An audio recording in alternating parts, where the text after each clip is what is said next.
Le agradezco una vez más a Ben por su muy buena disposición.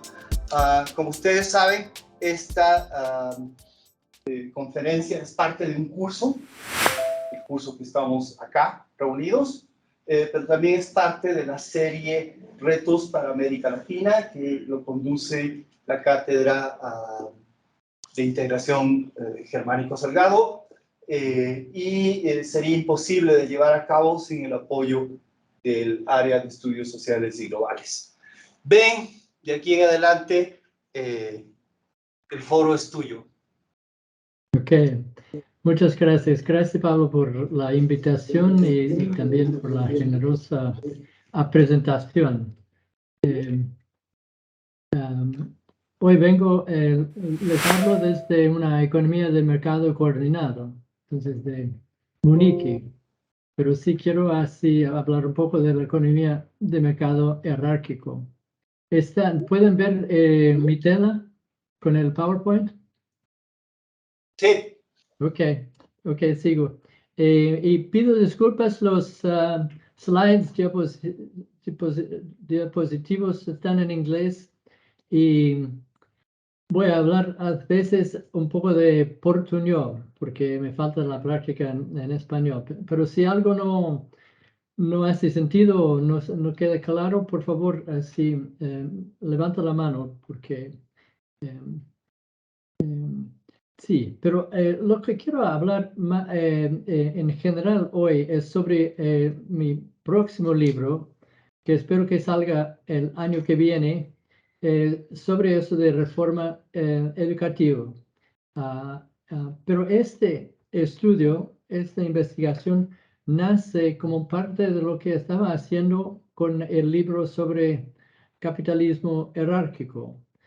¿Por qué? Porque en el marco analítico de los modelos de variedades de capitalismo, un elemento clave para entender cómo se han evoluido los sistemas educativos es la demanda de la economía, la demanda por parte de los empresarios.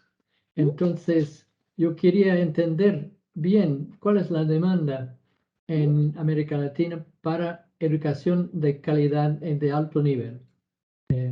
Pero déjeme un poco dar un paso atrás para hablar un poco de cómo lo que para mí fue una pregunta importante es ¿por qué hay poca presión para mejorar la calidad de educación en América Latina? Porque yo pensaba, debería de tener mucha demanda por parte de los que hacen la estrategia de desenvolvimiento. Los economistas, hay un consenso grande de que educación de calidad es un elemento indispensable para el crecimiento. Al mismo tiempo, hay esto de altos retornos individuales de la educación. Voy a hablar un poco más de cada uno de ellos. Y en principio se puede pensar que los empresarios necesitan de trabajadores bien capacitados. Y al mismo tiempo no había obstáculos en términos de recursos ni de soluciones de políticas. Entonces, ¿qué o quién está bloqueando reforma educacional en general? Ahora, eso solo para mostrar un poco porque no es tanto un problema de recursos. Eso ¿están viendo lo que estoy apuntando aquí? Sí. Ok, ese eje vertical es la nota en la prueba PISA. PISA es una prueba internacional para alumnos de 15 años. Y aquí se ve, y eso aquí es PIB per cápita. Entonces, en general hay esta relación. Los países más ricos tienen mejores notas. Pero hay excepciones como Vietnam, que lo hizo así, este puntaje con nivel de desarrollo muy por debajo. Y también aquí se nota esos son los países grandes de ingreso medio de América Latina y se nota que están por debajo de esa línea así de promedio. Y se nota aquí la distancia entre los países desarrollados en los de América Latina. Ahora, volviendo para esta pregunta, ¿por qué es tan difícil? ¿O por qué debería ser fácil o más fácil de lo que pensaba hacer reforma para mejorar la calidad educativa? Cuando eso, Anne Schucker y Bussmann son dos economistas que realmente generaron este concepto de que educación es un impulsor de desarrollo. Es un modelo de educación como capital humano y es fundamental para escapar de lo que se llama la trampa del ingreso medio. Entonces, no solo aquí está la bala de plata con esa idea de que es educación, que es tan importante.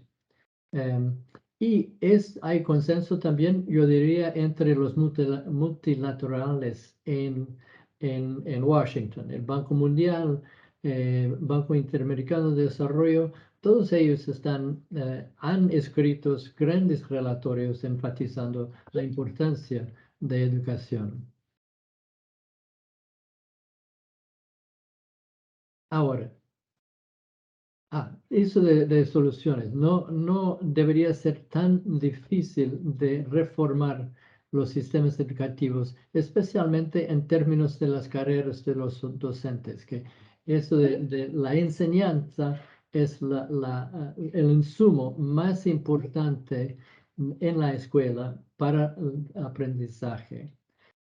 Entonces, hay cosas fáciles o cosas básicas que se puede hacer. No son fáciles, pero no son tan complicados en términos de políticas. Entonces, para despolitizar la, ah, el reclutamiento, la nominación de maestros, reclutando así, siendo más selectivo en el reclutamiento de maestros, más y mejor entrenamiento, capacitación.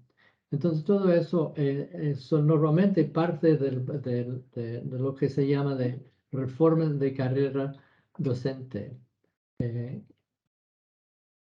Ahora, y también voy a volver para él, el ministro, ex ministro de Educación en el Perú, Jaime Saavedra, habló que no es rocket science, no es tan difícil de diseñar una política para reformar la calidad de educación, educativo. Y finalmente, debería de tener mucha demanda por parte de las familias. No sé si pueden ver, pero acá es el gráfico y es el porcentaje aquí hasta más que 10%. Y eso es la cantidad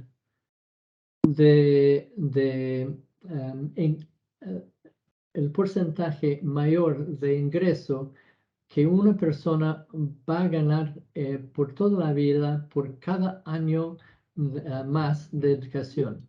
Entonces, por un año más, también en América Latina aquí, una persona va a ganar 10% más por toda la vida. Entonces, 2 años, 20% y así. Entonces, es una de las mejores inversiones que se puede hacer. Entonces, por eso debería de tener grande demanda por parte de los padres de familia. Pero no lo hay. Entonces, para mí, un poco es el marco general en que yo argumento que el espacio de las políticas educativas es más relativamente vacía. Quiere decir que hay poco apoyo para reformas y opositores más fuertes. Entonces, es vacío porque los beneficiarios los estudiantes no son políticamente relevantes. Sí, a nivel de educación universitaria, educación superior, pero en primaria y secundaria normalmente no participan en la política. El caso chileno aparte. Entonces, por eso, pero eso comparado con, por ejemplo, el sistema de salud, donde los pacientes, los consumidores del sistema de salud son muy activos y tienen un impacto en la política. O se puede pensar en las jubilaciones, sistemas de pensión, también muy importantes. Entonces, en tiempos normales, las coaliciones en favor de reformas educativas son débiles. Los padres de familias son dispersados, faltan organización. Muy importante eso. La clase media y padres de familia de la clase media ya llevaron sus hijos para educación privada. Y normalmente es esta clase media que es el más como se dice, más ruidoso en términos de políticos, podrían hacer parte de una coalición pro reforma, pero salieron gran parte del sistema público y entonces no tienen interés en mejorar la calidad de la educación pública y tampoco pagarlo, porque ya están pagando sus propias tasas en escuelas privadas. Y como dije, en el gobierno falta paciencia porque eso de reformar sistemas educativos es un proceso de largo plazo, siempre. Y ahora es también porque los empresarios en este tipo de capitalismo jerárquico o necesitan de trabajadores capacitados, cualificados, o encuentran así soluciones privadas. Pero déjame entrar un poco más detalle sobre eso, sobre pero eso lleva entonces con el sistema, el espacio para políticas educacionales medio vacío, entonces hace en consecuencia aún más poderosos los políticos clientelistas y los sindicatos de maestros. Bueno, primero eso de la vulnerabilidad especial, particular de la educación, porque también es muy diferente de otras áreas de políticas o servicios públicos. Y algo así, la diferencia es un maestro y un, un surgeon, ¿cómo se dice? Bueno, un médico. Entonces, Bueno, porque se puede pensar de nomear si un político clientelista consigue una nominación para un cliente incompetente para maestro, no va a hacer daño tan grande o visible a corto plazo. Eso comparado con un médico o alguien en el sistema de transporte, sí pueden hacer un indicado político, cliente puede hacer un gran estragos y daños muy visibles. Entonces, por eso que creo que políticos clientelistas van a migrar para el sistema de educación público porque es más fácil construir una carrera política en la burocracia y las escuelas así de públicos. Ok, pero entonces quería volver para eso de la demanda por parte de los empresarios y lo que se puede llamar eso del equilibrio de bajo capacitación. Entonces, pensando en las grandes empresas en la mayoría de las economías en América Latina, hay las empresas multinacionales. Entonces, empresas multinacionales casi no hacen así R&D, investigación y desarrollo, I+D. Entonces, por eso que no necesitan de mano de obra de más capacitado. Muchas veces tienen así procesos industriales que son intensivos en mano de obra, pero sin calificación, unskilled. Y los que sí requieren de trabajadores bien capacitados normalmente son más intensivos en capital y por lo tanto no emplean mucha gente. Y por eso se puede hacer capacitación privada.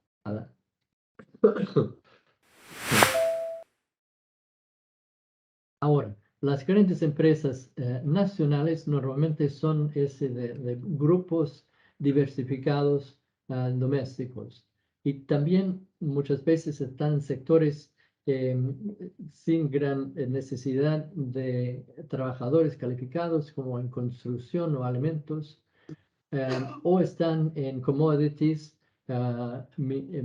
minería, por ejemplo. La minería en Chile es un buen ejemplo, porque da desde 15 a 20% del PIB, pero genera solamente 1% del empleo. Entonces es que es poco el empleo que tienen. Y eso de las soluciones privadas. Entonces salió un relatorio del BID y el resumen era contratar por actitud del trabajador y después capacitarlo. Ah,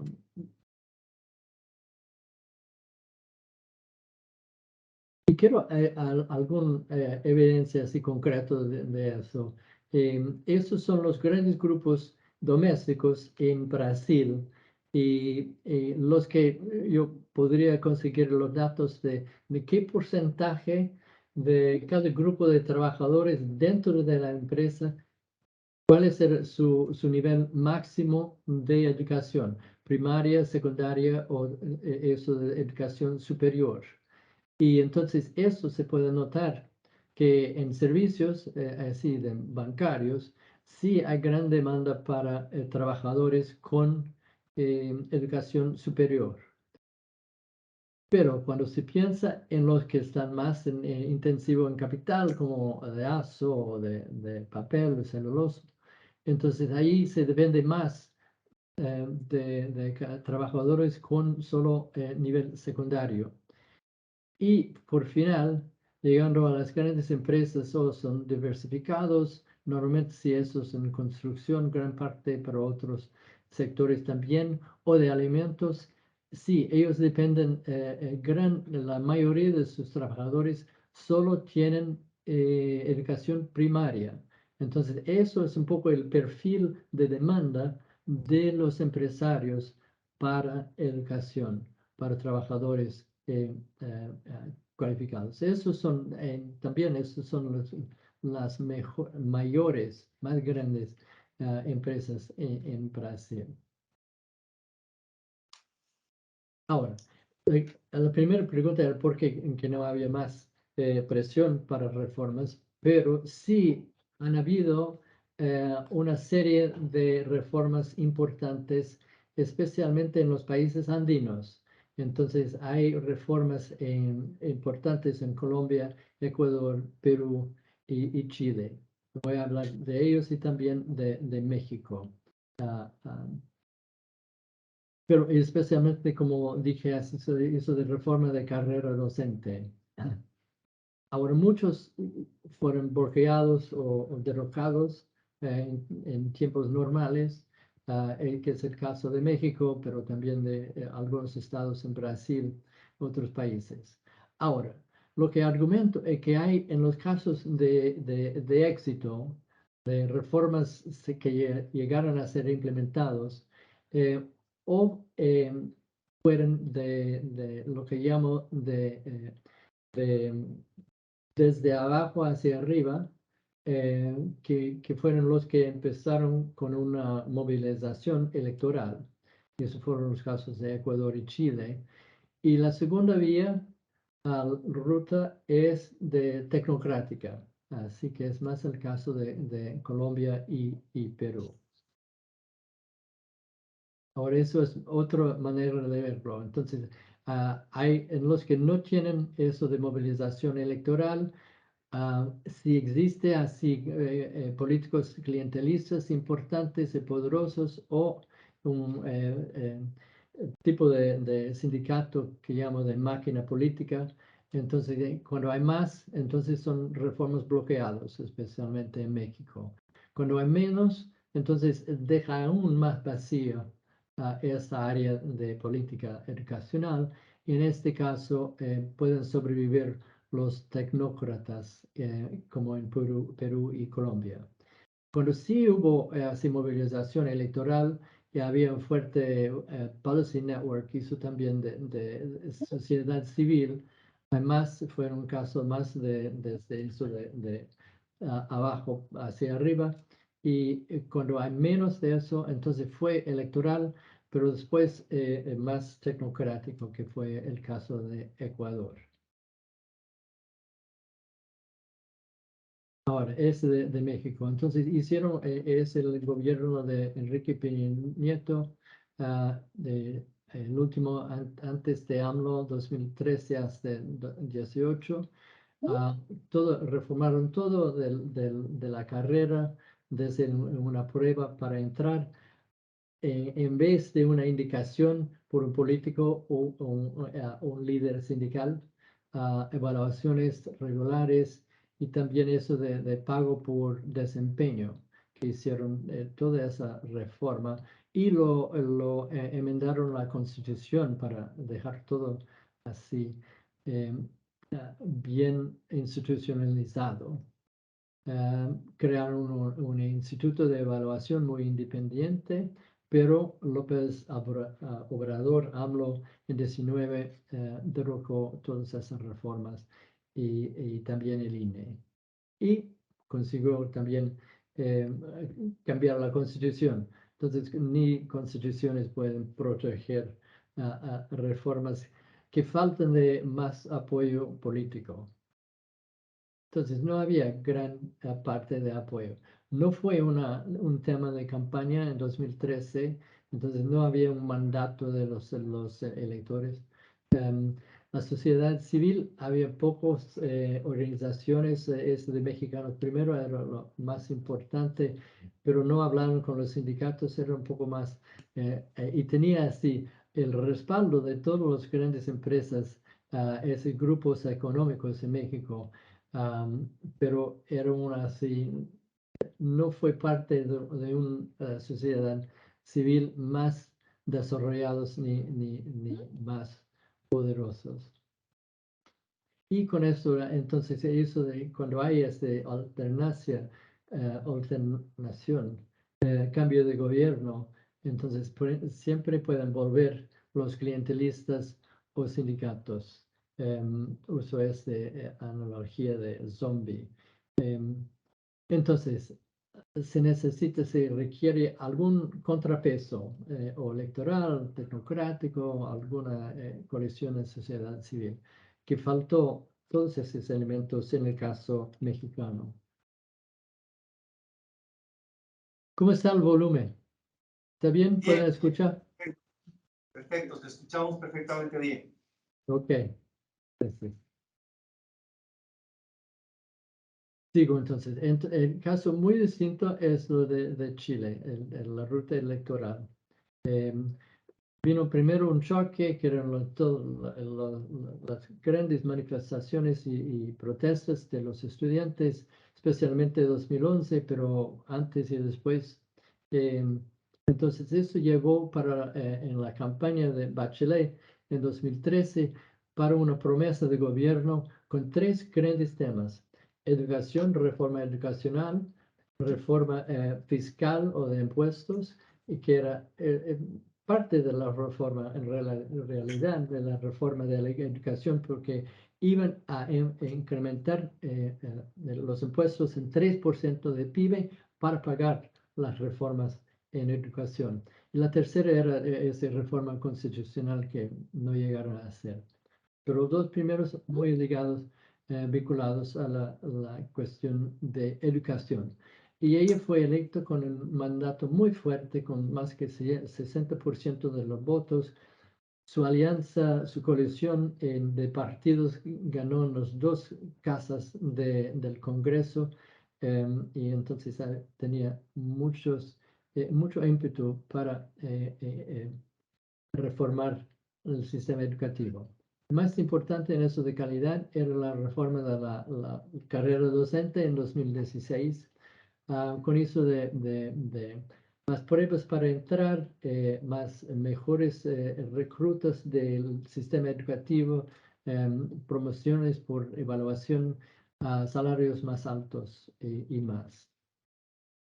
Pero en este caso, no solo hubo esta movilización electoral, pero también había una sociedad civil y eso de red para políticas más fuerte en Chile que en los demás países. Entonces, eso explica un poco de dónde vienen las ideas para las reformas, porque Bachelet tenía así la promesa de reformar el sistema educativo, pero no había nada específico. Entonces, esta es la parte más específica. El diseño de las reformas vino más de la sociedad civil y Policy Network. Entonces, eso claramente se veía en lo que al final se llamó Plan Maestro.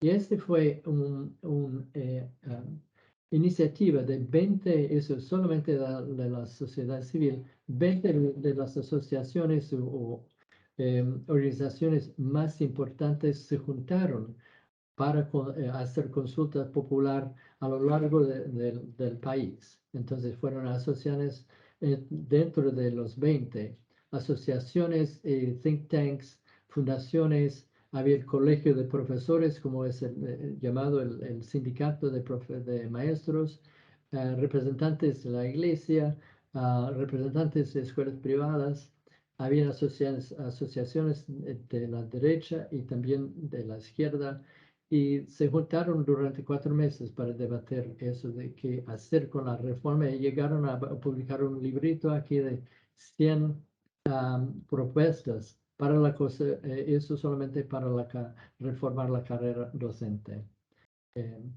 Entonces, eso también ayudó el proceso, así también pensando en sociedad civil un poco de abajo hacia arriba, para apoyar lo que estaba haciendo el gobierno Bachelet. Ahora, no fue todo paz y amor y al final así hubo una gran huelga del colegio de profesores. No va a entrar en detalles, pero sí, después de 2 meses así se juntaron de nuevo el Congreso, el Ejecutivo, el Ministerio de Educación y el colegio para negociar algunos cambios y al final todos salieron así apoyando la reforma, incluso el colegio de profesores. Entonces, después de eso, así el propuesto de ley pasa en el Congreso casi por unanimidad. Ahora, otro caso que empieza en un sentido semejante de eso de abajo hacia arriba, de Ecuador. Y el choque en este caso fue más bien el casi colapso del sistema educativo al inicio del siglo XXI. Se puede ver en este gráfico aquí que el gasto total en educación como porcentaje del PIB, esto llegó a solo 1% en 2001. Entonces, eso quiere decir que casi no están pagando los maestros, ellos no están apareciendo en las escuelas. Entonces, era este sistema, esta idea de colapso que llevó a una movilización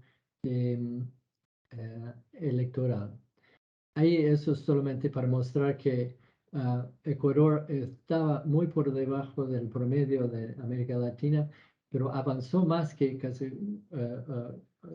cualquier otro país de 2006 para 2013. Pero ¿qué hubo así en términos de movilización electoral? Fue lo que hizo así el Ministerio de Educación en 2006, que fue algo, yo diría, semejante a lo que hicieron en Chile. Eso es consulta nacional de foros por todo el país, pero en este caso fue el gobierno que hizo las consultas y llevaron todo eso, puede llamar de insumos para reforma para el gobierno. Ahora, hubo un referéndum en 2006 al mismo tiempo que la elección presidencial y Correa sí prometía eso de una revolución educacional. Y fue electo y la referéndum fue aprobado por más que 2/3, creo, y Correa también por un margen importante fue electo. Entonces, después hubieron varias leyes y reformas constitucionales en 2008, 2009 y 2011, pero el paquete así de reformas para la carrera docente. También esa idea de que tiene que entrar por prueba, promoción por evaluación, pero también en este caso interesante, dobló los salarios de los maestros y también trató de incentivar la jubilación y reclutar profesores y maestros nuevos que consiguió así casi la cuarta parte en 4 años. Sí, también hubo así oposición por el sindicato, la Unión Nacional de Educadores. Hubo huelgas en 2009 y había muy distinto a lo que pasó en Chile. Hubo yo diría, un ataque del gobierno Correa en contra de la UNE. Que había muchas cosas que atacaron y sacaron muchos de los beneficios que UNE tenía antes. Entonces, como eso de tasas, obligaciones compulsorias, 1% del salario que estaba automáticamente destinado para UNE. El gobierno acabó con esto, acabó con lo que se llaman de profesores maestros en licencia o de permiso, los que están pagados como maestros pero trabajan tiempo integral para el sindicato. Acabaron con ellos y al final, como ustedes deben saber, acabó con la personalidad jurídica de UNE en 2016, al mismo tiempo que crearon otro sindicato, Red de Maestros, que estaban a favor, apoyaban el gobierno. Pero aparte de eso, no había casi participación nula por parte del gobierno o lo demás en el sociedad civil.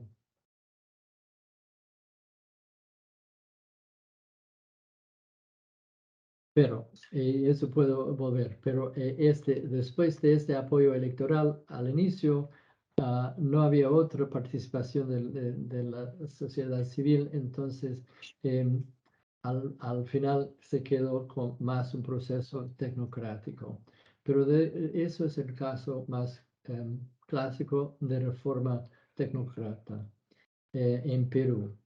Entonces, lo interesante en Perú es que había esa reforma de carrera docente. Empezó con García, un gobierno de centro, se intensificó mucho con Humala, gobierno izquierdo primero, izquierdo centro, y continuó sin interrupción por el gobierno de Kuczynski, PPK, de derecha. Entonces fueron todos a favor de esta reforma de carrera docente. pero no había nada de apoyo por parte de partidos o grupos económicos, grupos organizados. No era tema de elección, no había apoyo de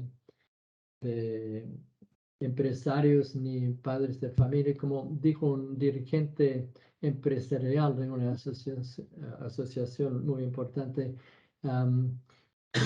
Me dijo, sí hablaba apoyaba de la reforma educativa, pero hablaban de boca afuera.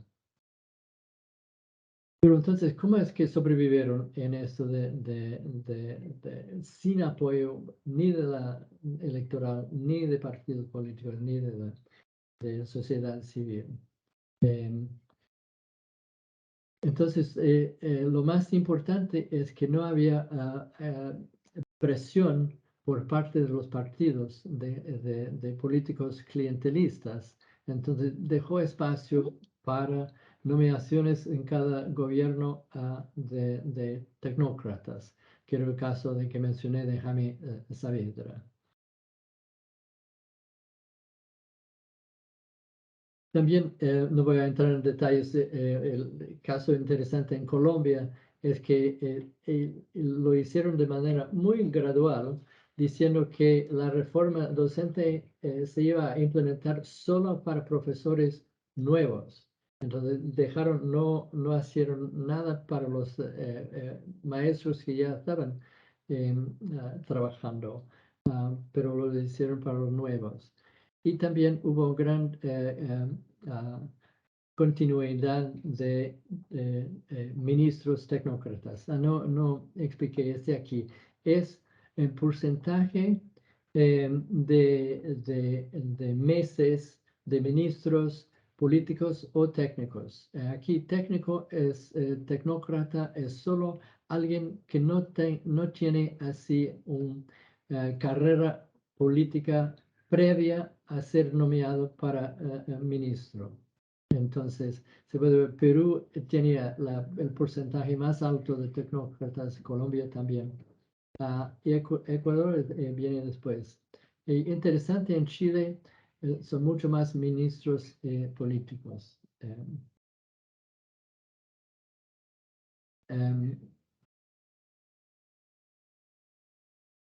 Y voy a resumir.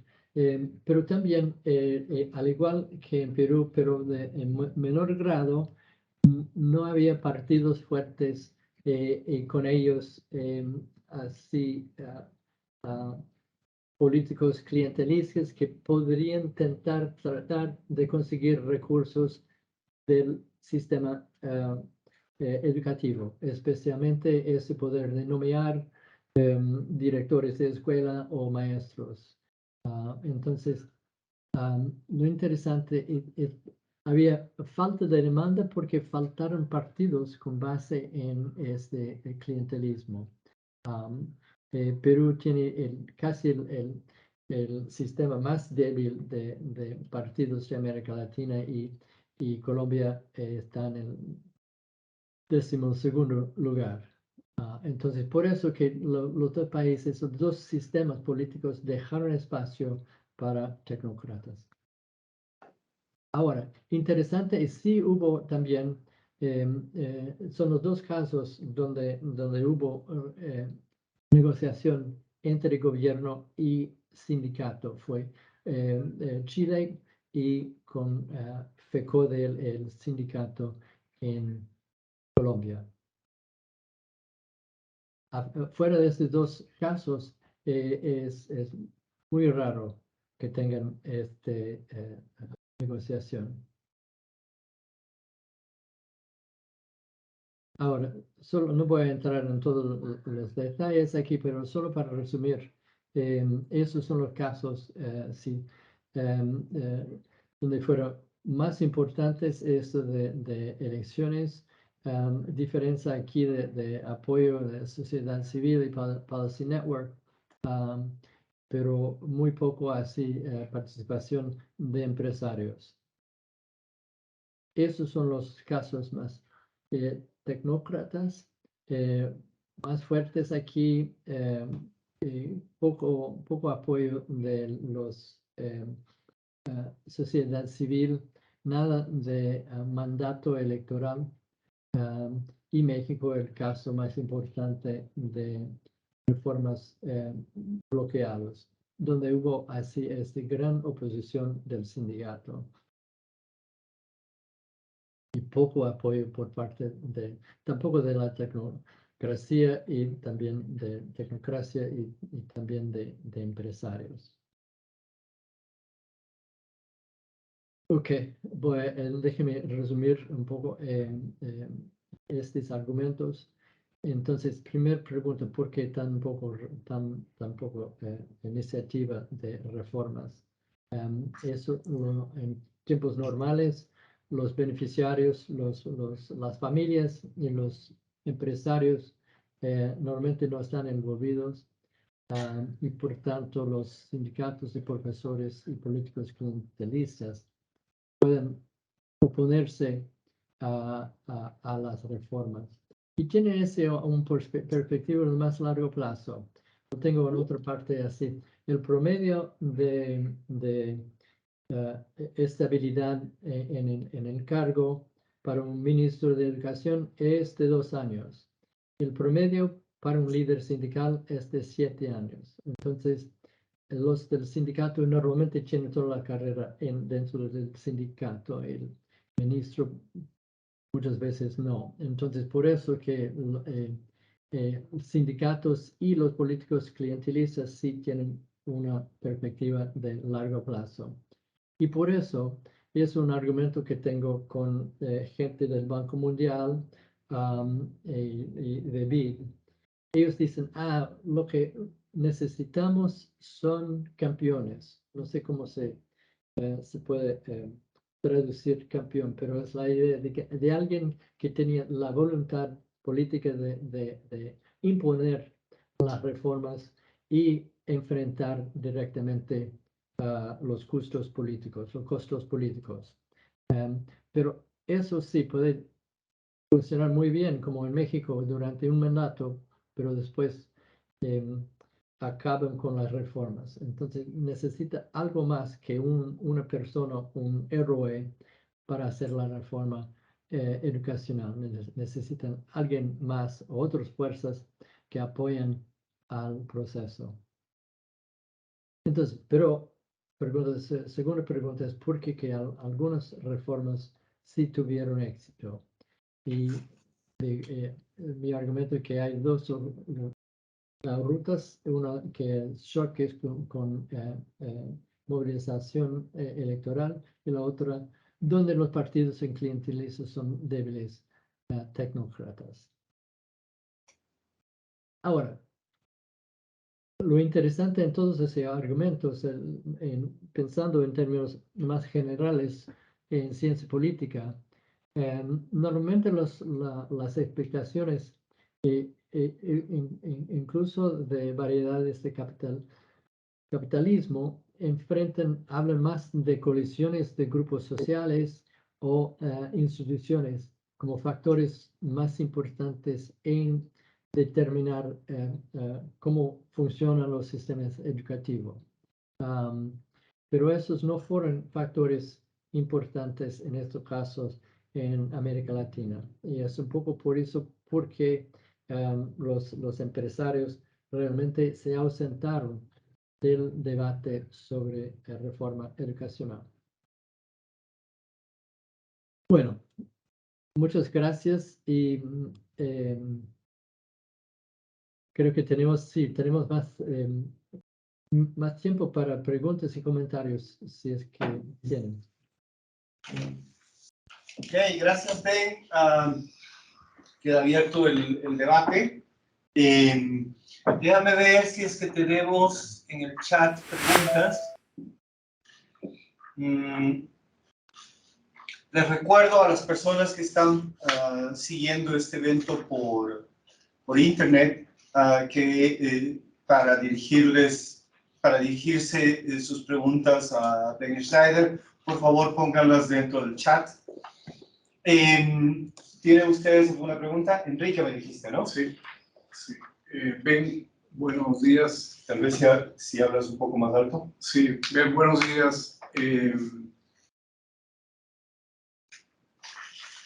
Como en una suerte de competencia deportiva, siempre existen países o atletas que ganan la competencia y otros países que están liderando la competencia en el tema del desarrollo educativo. En América Latina parecería que fuera obvio el hecho de que las economías más fuertes de América Latina tienen mayor desarrollo educativo también, a nivel universitario, científico, tecnológico. Entonces, no solamente saber cuáles son los países que lideran en el tema de desarrollo educativo en América Latina, porque evidentemente parecería que la relación está vinculada al desarrollo económico y político y tecnológico. Entonces, ¿qué países están liderando el desarrollo educativo en América Latina y quiénes están a la cola? ¿Y cuál es el análisis que tú podrías hacer de esa diferencia entre desarrollo educativo, desarrollo económico y político? Sí. Buena pregunta. Déjeme ver si puedo ir atrás para ese gráfico que había las...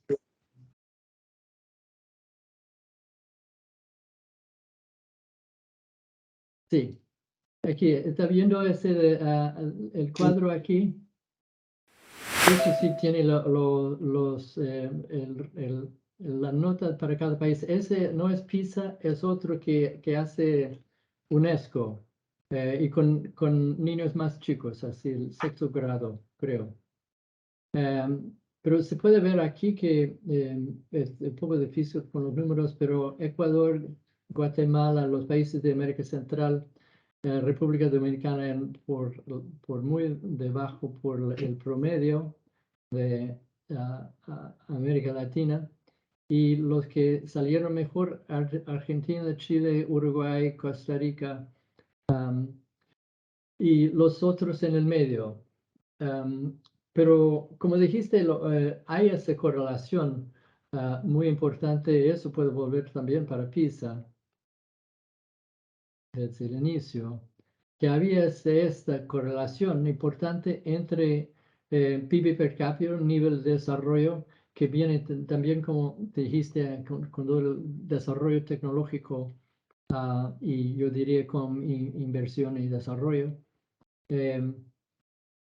Entonces, para los economistas fue un debate de décadas diciendo quién viene primero. Viene el desarrollo y después con más desarrollo hay recursos para inversión en educación y eso aumenta el nivel de educación. O como otros argumentaban, no, viene primero educación y salen del sistema educativo, tienen mayor productividad y eso lleva a un proceso de desarrollo. Y es este libro que para los economistas que fue tan importante de Hanushek y Wussman, si tienen más interés en esto, y fueron ellos que realmente con todo ese análisis estadístico que no puedo resumir, cuantitativo, dijeron que sí, es la educación que precede, que viene antes del desarrollo. Entonces es este el vínculo. Educación primero que lleva a mayor crecimiento. ¿Es eso que más o menos estaba preguntando? Sí, si no me lo dices en voz alta, no te lo voy a... Sí, gracias, gracias. Ok, teníamos una pregunta en el chat. La voy a leer. Dice, Jorge dice, se parte del supuesto de que la agenda de reforma educativa es contraria a los intereses de las organizaciones sindicales. En caso contrario, ¿hay ejemplos de reformas impulsadas por sindicatos en alianza con intereses de padres y estudiantes?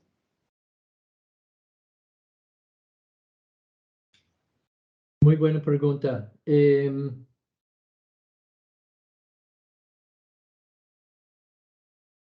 Sí, bueno, hay dos preguntas.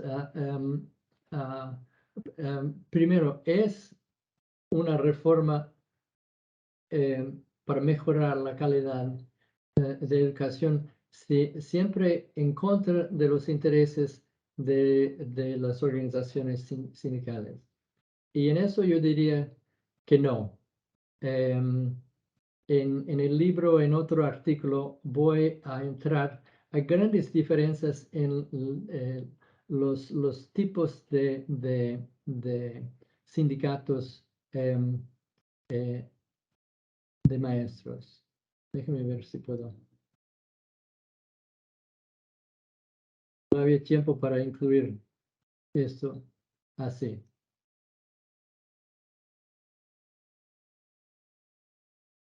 Yo hago así una distinción entre sindicatos que son más para grupos de interés, que no tienen gran poder político, no tienen influencia sobre las carreras de los maestros. Sus líderes están elegidos directamente por los profesores que existen como el Colegio de Profesores en Chile. Pero es muy distinto a lo que es el CENTE en México, Sindicato Nacional de Trabajadores de la Educación, que llamo de una máquina política. Y aquí se nota el líder, el maestra Gordillo, conocida solamente como la maestra, que fue dirigente durante más que 20 años. Ahora, el CENTE sí tiene un impacto, tiene influencia de quién es contratado, quién es promovido dentro de la carrera, y usa esto para movilizar a sus miembros para ayudar en las elecciones. Entonces es una fuerza política muy importante y por eso los partidos, los candidatos o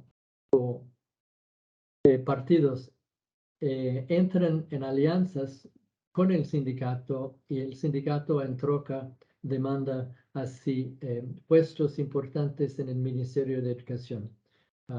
Entonces es muy distinto. En este caso no hay como, yo diría, negociar las reformas para mejorar la calidad, especialmente mejorando la carrera docente. Pero sí en otros casos que serían como el Colegio de Profesores y también el sindicato FECODE en Colombia, sí hay espacio para negociar un sistema de carrera que sea no ideal para un gobierno ni para el sindicato, pero que es suficientemente aceptable que los dos puedan apoyar a la reforma de la carrera docente. Y eso sí pasó en Chile y en Colombia. Pero directamente, yo diría que sí es posible así este tipo de negociación, pero no he visto así sindicatos de maestros juntos con otros en la sociedad civil y padres de familia impulsando una reforma, a no ser ese del plan maestro en Chile. Sí, fue el caso donde si el sindicato estaba participando junto con los demás de sociedad civil para llevar propuestas para el gobierno. Entonces sí, sería el ejemplo que conozco. Okay. Ahora, yo puedo entrar en muchos más detalles y eso de entender lo que pasa en los sindicatos. Tuve que entrar muy fuertemente en todos los aspectos de las organizaciones. Y puedo mandar un artículo si realmente si tienen interés. Pero sí, gracias. Pablo. Tenemos 3 preguntas de acá de la sala y 2 en el chat. Les voy a dar 3 del chat. Les voy a dar paso primero a las personas de la sala y luego al chat.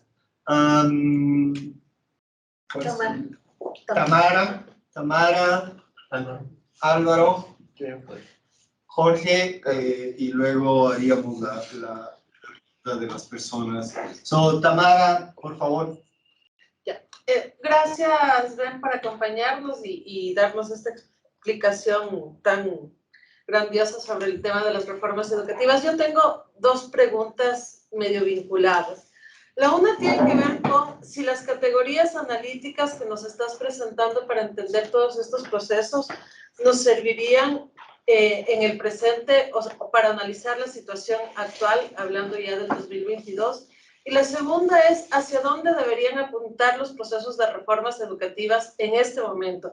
Y hago esta pregunta por dos razones, o pensando en dos situaciones. La una tiene que ver con que atravesamos una pandemia que nos obligó a ingresar, a quedarnos en casas y que la educación se convierta de alguna manera en virtual. Y en el caso ecuatoriano, evidenciamos que, por un lado, no todos los estudiantes ni todas las estudiantes tenían acceso a las tecnologías necesarias para poder continuar con sus procesos educativos, pero además que los docentes en gran medida y en muchos casos eran analfabetos digitales, entonces ahí se complicaba la continuidad de los procesos educativos, generando deserción educativa. Y cuando ya regresamos a la normalidad, entre comillas, o se regresan a las aulas, se evidencian también altos niveles de deserción educativa, no solo por estas brechas que se fueron ensanchando durante la pandemia, sino también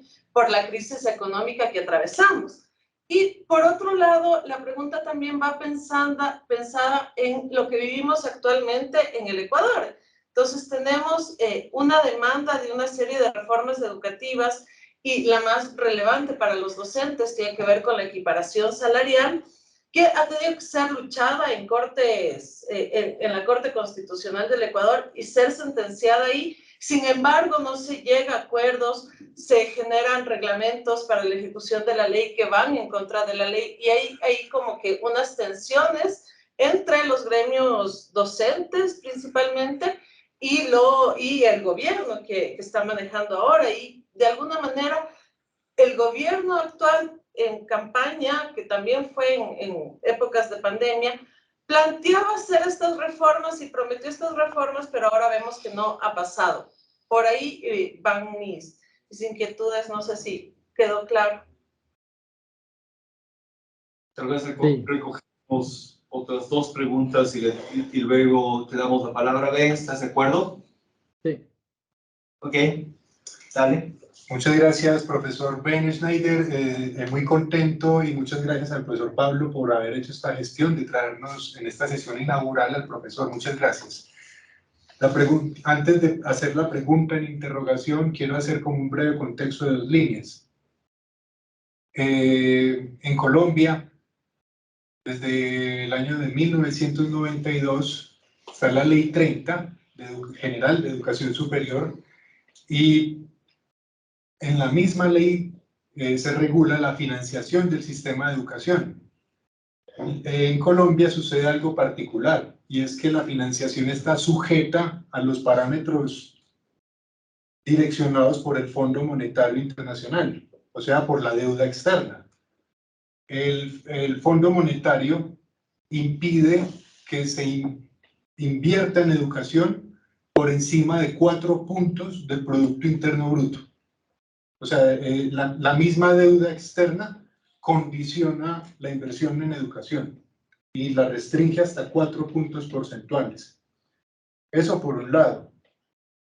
La pregunta entonces sería, y en el marco o el contexto del nuevo gobierno progresista de Gustavo Petro en Colombia, ¿puede el capitalismo jerárquico ser económicamente eficiente y a la vez socialmente inclusivo vía reforma del sistema educativo?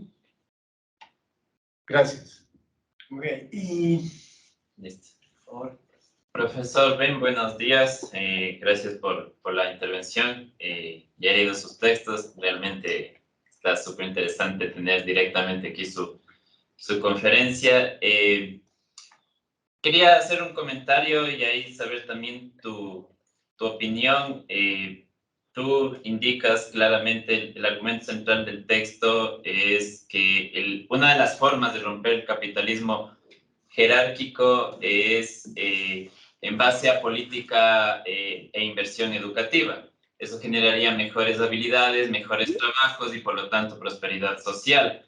Entonces, a partir de eso, algo que se me venido a la mente desde tu texto que hablas de las complementariedades, en donde está educación, empresa, Estado, me parece que también habría que tomar en cuenta también como complementariedad también las políticas sociales en torno a alimentación, natalidad, políticas del cuidado, en sentido de que se ha mostrado ya en la literatura de investigación educativa a largo plazo que aunque se puede invertir mucho en educación, tal cual como pasa en Ecuador, que hay mucho dinero en infraestructura, mucho dinero en obra pública educativa, si no hay nutrición adecuada, si no hay cuidado adecuado de los niños, a largo plazo, por más escuelas y universidades que inclusive hasta pueden llegar a ser gratuitas, hay alta deserción escolar. Entonces creo que una complementariedad sería también las políticas sociales, ¿no? Que generen mayor equidad, mayor capacidad de cuidados a los infantes, sobre todo porque teniendo en cuenta en Ecuador que tenemos una contradicción, ¿no? Gran inversión en infraestructura educativa, pero tenemos las tasas más altas de desnutrición y embarazo adolescente, ¿no? Entonces ahí tenemos ya un problemita. Entonces ahí estaríamos más bien, el argumento tuyo que es muy interesante, habría que complementar con esto de la política social, porque si no seguimos manteniendo un capitalismo jerárquico, tal cual como dices en la entrevista que al diario El País, sin el capitalismo jerárquico no lleva al desarrollo, y eso es lo que está pasando. O sea, termina siendo al final tal vez una cuestión más política, gubernamental, de sí, se invirtió tanto, pero socialmente y como país no estamos yendo hacia mejores estándares de bienestar social, ¿no? Entonces, eso más bien es un comentario y ahí también lo que tú puedas aportar, muchas gracias, es. Gracias. ¿Te parece bien si respondes este primer ciclo o quieres que incluya las dos preguntas del chat? No, voy con ese primero, para algunos comentarios. No puedo entrar en muchos detalles.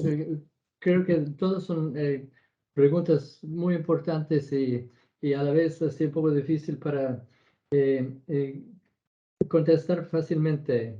Ahora, primero debo decir que sí, es que falta actualizar mis investigaciones y espero poder finalmente post pandemia sí visitar a Ecuador para seguir con investigación de campo final. Entonces lo que tengo sí viene de todo de antes de la pandemia y pandemia pero al mismo tiempo, por lo que he visto, sí, hay problemas de acceso al Internet, educación remota, y hay una mayor brecha por clase social en acceso a la educación. Pero creo que los problemas post pandemia van a ser problemas que van a requerir así educación de calidad. Así van a requerir así docentes con más preparación y mejor así capacidad de enseñar. Y probablemente lo que he visto así, más maestros a extras para poder identificar los que son los estudiantes más atrasados para dar clase o atención individual. Por todo que hace el tema de carrera docente va a quedarse muy importante en el futuro. Sobre la pregunta, no sé tanto si es el Fondo Monetario, pero sí hay una restricción, limitación fuerte por parte del Ministerio de Hacienda. Es otra parte de toda la historia de tecnocracia que también es importante en el lado financiero. Pero tu pregunta sobre qué puede hacer los gobiernos, que ahora son muchos de izquierda, yo diría que para mejorar o disminuir la brecha, la desigualdad. Se puede hacer muchas cosas de corto plazo, así, proyectos de asistencia, de alimentación, de ayuda a familias y todo eso en el corto plazo, pero a largo plazo, la única manera realmente de reducir la desigualdad es a través del acceso a educación de calidad. Es esto vuelve al modelo de educación como capital humano. Para ganar más a largo plazo, tiene que ser más productivo y ese hoy en día significa más educación. Entonces, educación se puede hacer como un conjunto, como la última pregunta, debe hacer todo junto para poder mejorar la distribución de ingresos, pero educación tiene que ser una parte clave. Y al final, sobre eso de alimentación, creo que hay mucho que ellos no entro en este debate en mi investigación, pero sé que el BID, por ejemplo, está abogando mucho así educación en la primera infancia, así educación primaria, así 3, 4, 5 años, los niños de esa edad.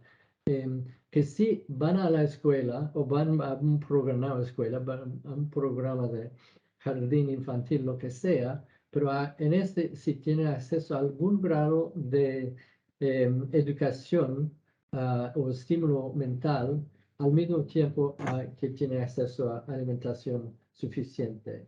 Entonces creo que eso puede ser importante. Pero también eso de alimentación en la escuela es parte importante de muchas reformas que creo que trata de, como dijiste así, enfrentar las complementariedades negativas fuera de la escuela. Ok.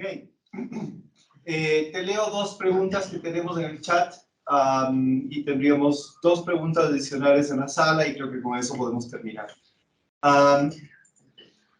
Te leo las preguntas del chat. Francisca Granda, hola Francisca. Francisca nos está siguiendo desde Toronto. Una pregunta dice, si los sectores económicos en América Latina se basan en bajas capacidades, los empresarios no estarían interesados en desarrollar capacidades en la población.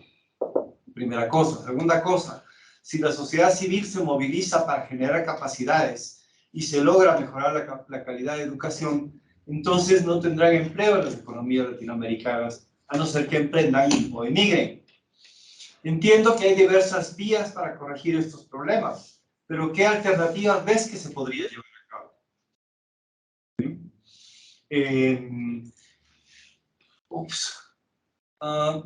Perdón. La otra pregunta es de Adriana Valdeón. Dice, ¿cuál sería la estrategia o el camino en reforma educativa que deberíamos tomar los países andinos que contamos con una propuesta de educación intercultural bilingüe, considerando la ausencia del Estado en este sector y la crisis de organización social actual que estamos atravesando? Ok, listo. Tal vez podríamos recoger dos preguntas más de la sala, ¿o prefieres que responder ahorita, Ben? No, más dos, está bien. Ok, eras tú y tú. Sí, tú te vas primero, Carlos. Dale tú primero. Un saludo, Ben. Los estratos medios, los proyectos de vida de la población en las grandes ciudades de América Latina incluyen escuela, colegio, universidades privadas. Acá en el Ecuador, recuerdo en el tiempo más exitoso de la Revolución Ciudadana, los funcionarios de los ministerios, del Ministerio de Educación, que empezaron a ser, en general, el sector público empezó a ser mejor remunerado en esa etapa. Tenían a sus hijos en colegios privados. El presidente de la República tenía a sus hijos en uno de los colegios más exclusivos de Quito. Entonces, ¿a dónde va mi pregunta? Los capitalismos en general, periféricos como los latinoamericanos, no privilegian la educación.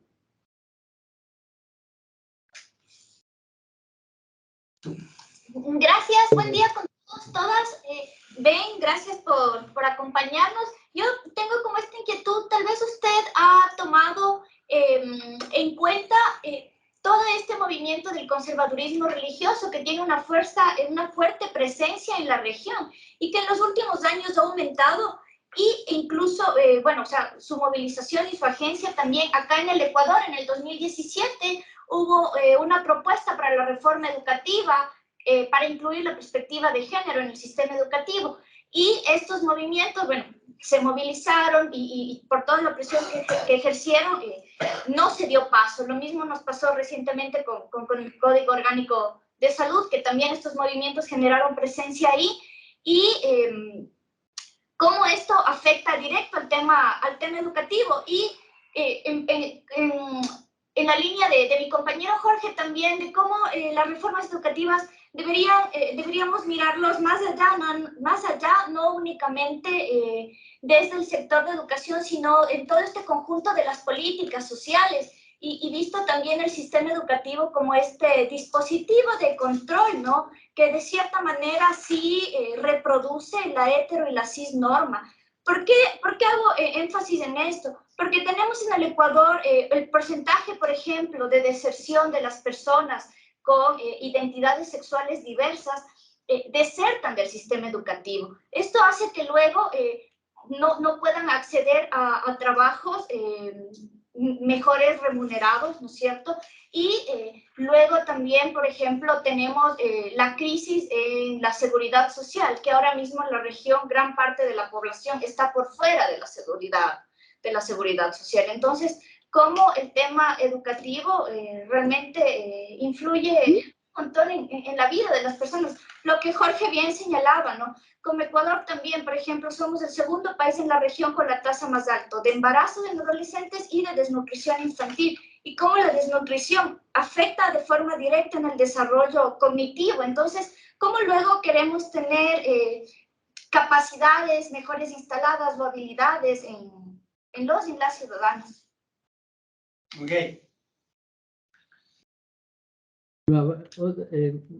Muy buenas las preguntas.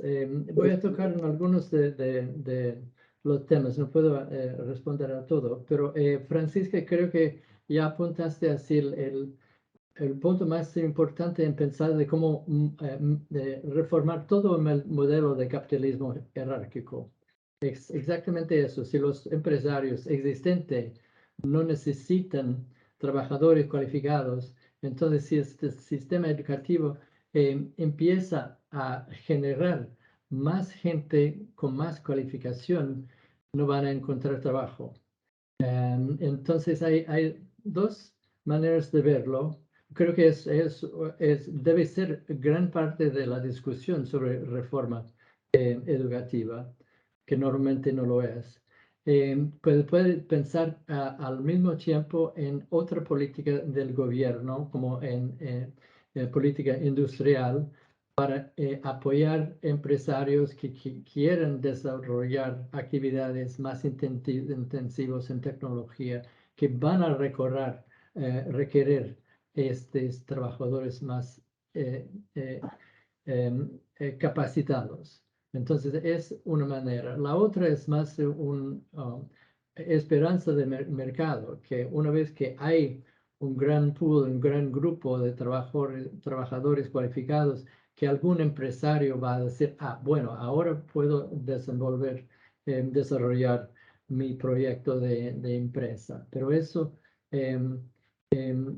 puede no ocurrir, especialmente en tiempos de volátiles de la economía. Entonces puede llevar al brain drain, a lo que los más cualificados, más educados emigran. Ahora, de más largo plazo, dicen ahora que eso de tipo de brain drain es lo que pasó en Taiwán, en Corea, en China. Entonces, en eso hay que esperar más algunas décadas que ellos van a volver. Pero es mucho, no es una política de corto plazo. Entonces, sí, la respuesta es que hay que pensar no solo en generar ese capital humano, pero también al mismo tiempo aprovechar ese capital por parte de las empresas.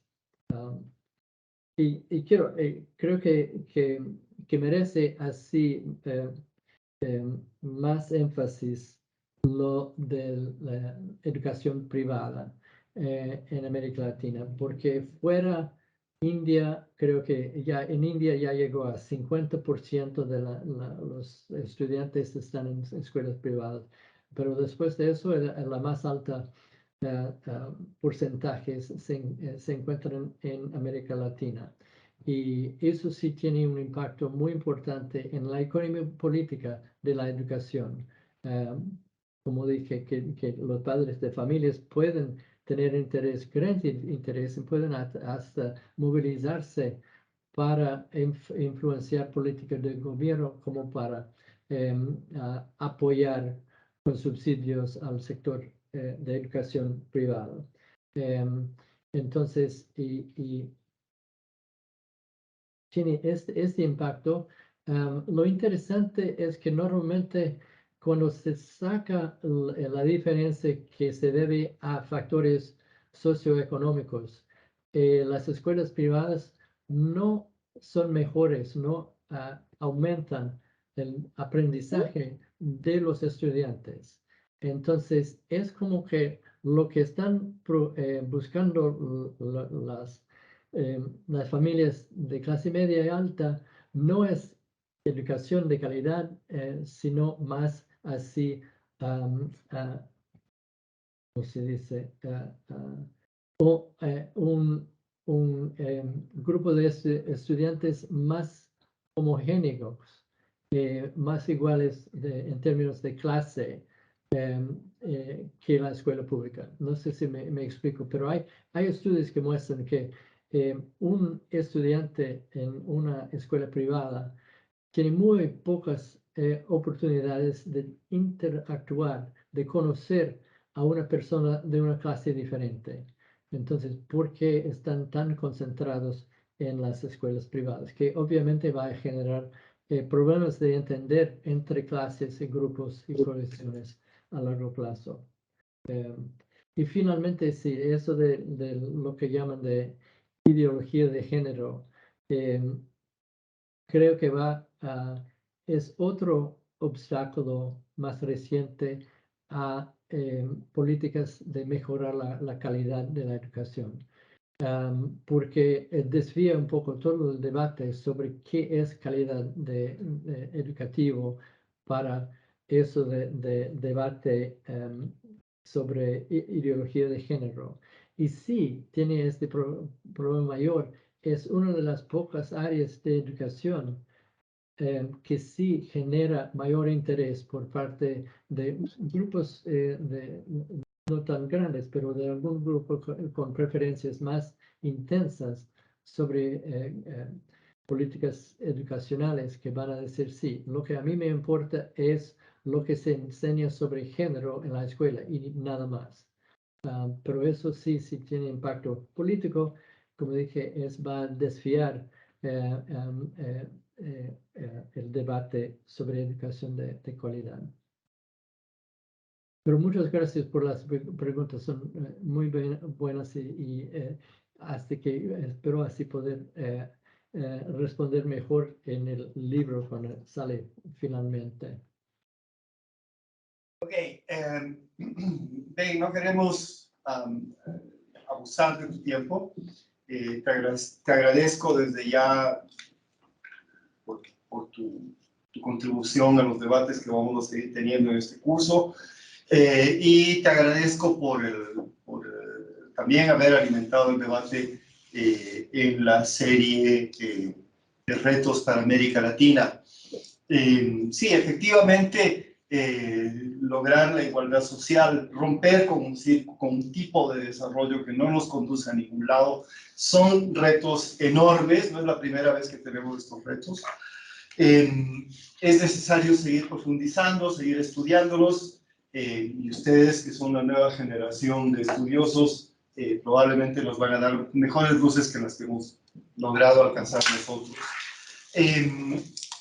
Les invito a todos ustedes, a los que están acá en el aula y a los que están fuera, a que si desean volver a ver la conferencia, la van a poder ver en el sitio web de la Cátedra de Integración Germánico Salgado.